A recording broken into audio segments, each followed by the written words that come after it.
अपनी Lahore high court bar association की cabinet को, न्यूली इलेक्टेड कैबिनेट आपके रूबरू सदर बाबर मुर्तज़ा खान साहब की सूरत में, हमारे भाई सेक्रेटरी कासिम एजाज सुमरा साहब की सूरत में, नायब सदर सुहेल कैसर तारड़ साहब की सूरत में और हमारे फ़नांस सेक्रेटरी अली रज़ा खोखर साहब की सूरत में, कि जिन्होंने एक बड़े जेन्युइन इशू के ऊपर ये प्रेस कॉन्फ्रेंस आज की। और ये इशू ईरान का जो है, अगर हम देखें बीइंग अ मुस्लिम, तो एक जिस्म की मानंद हैं तमाम मुसलमान,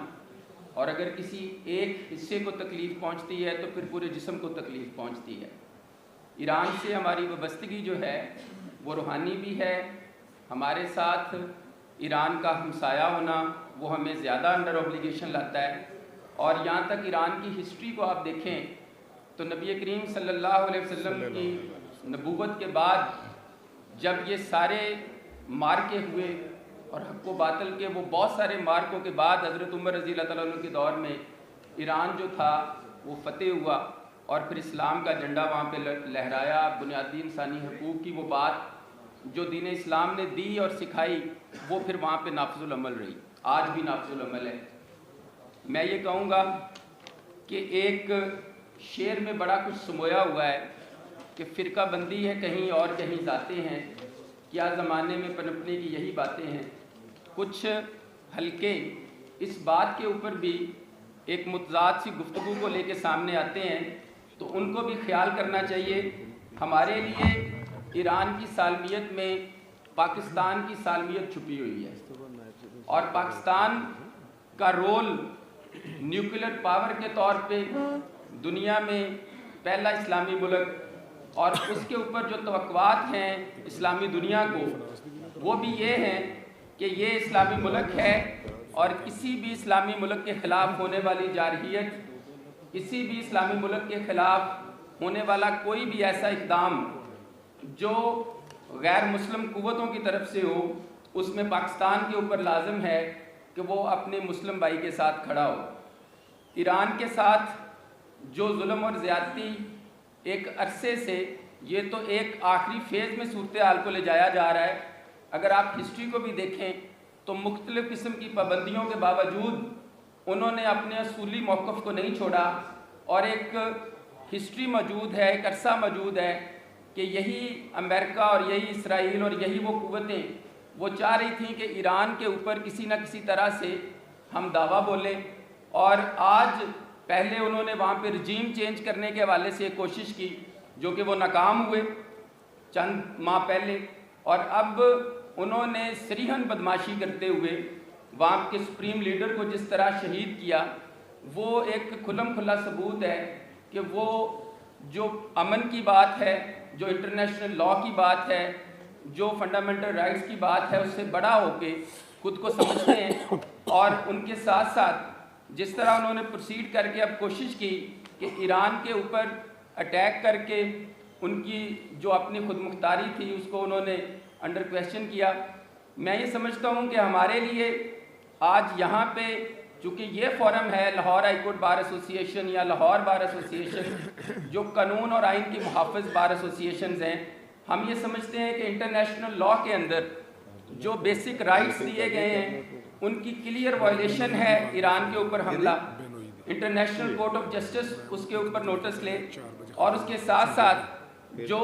शहादत है वहाँ पे सुप्रीम लीडर की, वो भी एक जुर्म है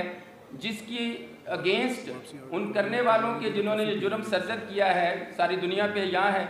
उनके खिलाफ इंटरनेशनल कोर्ट के तहत और इंटरनेशनल लॉ के तहत प्रोसीड किया जाए। और तीसरी बात, जो पाकिस्तान ने बोर्ड ऑफ पीस में जिस दिन ये शामिल हुए उस दिन भी यहाँ पे लाहौर हाई कोर्ट में ही प्रेस कॉन्फ्रेंस की गई। हमारी बहन यहाँ पे रबिया बाजवा साहबा भी बैठी हैं। बड़ा हमने ये स्ट्रॉन्ग मौक़िफ़ दिया कि ये बोर्ड ऑफ पीस जो है ये बेसिकली पाकिस्तान ने इसमें जो शमूलियत इख्तियार की है वो दूसरे अल्फाज में इसराइल को फैसिलिटेट करने के लिए। तो हमने फर्स्ट डे इस मौक़िफ़ पे थे कि बोर्ड ऑफ पीस में पाकिस्तान को नहीं बैठना चाहिए। पाकिस्तान को अपना मुस्बत किरदार एक मुस्लिम मुल्क की सूरत में, एक न्यूक्लियर पावर की सूरत में, उस असूल की सूरत में अदा करना चाहिए कि हमारा जो हमसाया मुल्क है उसके साथ होने वाली जो ज़्यादती है उसके सामने हम सीसा पलाई दीवार बन के खड़े हों। मसलहत का शिकार हमेशा हमारी हुकूमतें रही हैं, लेकिन बाज़ दफ़ा मसलहत इस तरह की भी होती है कि फिर अपना ही नामो निशान जो है वो दुनिया या इस हस्ती से ख़त्म हो जाता है। तो इसलिए मसलहत को छोड़ें, असूल के ऊपर आएँ। तंगियाँ यकीनन बर्दाश्त करनी पड़ती हैं। जहाद पे जब आपने निकलना है तो फिर उसके लिए तैयारी ये भी रखें कि आपके लिए मुश्किल होगी, लेकिन जब आपका और मामला अल्लाह तबारक व तआला के साथ है तो फिर आपकी मदद भी होगी, आपकी नुसरत भी होगी। तो इसलिए मैं अपने इस फोरम की वसात से हुकूमत पाकिस्तान से भी ये गुजारिश करता हूँ कि वो भी होश के नाखून लें। अपने चंद लोग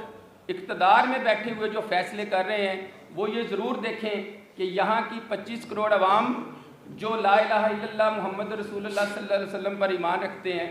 कलमा गो हैं, उनकी जो वाबस्तगियाँ हैं अपने ईरानी भाइयों के साथ, उसको नज़रअंदाज ना करें और वो फ़ैसला करें जो अवाम का फ़ैसला है, वो फ़ैसला करें, वो पॉलिसी बनाएं जिसमें मुल्क पाकिस्तान के लिए इस्तेहकाम हो, और वो पॉलिसी हरगिज़ ना बनाएं जो किसी एक शख्स को या एक ऐसी कुव्वत को खुश करने के लिए है कि हम शायद उनके शैडो के अंदर रहते हुए अपने आप को या मुल्क को महफूज कर लेंगे। तारीख गवाह है, जब जब अमेरिका की हमने जाके चापलूसी की तो फिर हमारे लिए वो मसाइल ही बढ़े, हमारे मुल्क के लिए मसाइल बढ़े, यहाँ पे डिक्लाइन आया। तो सोचना पड़ेगा,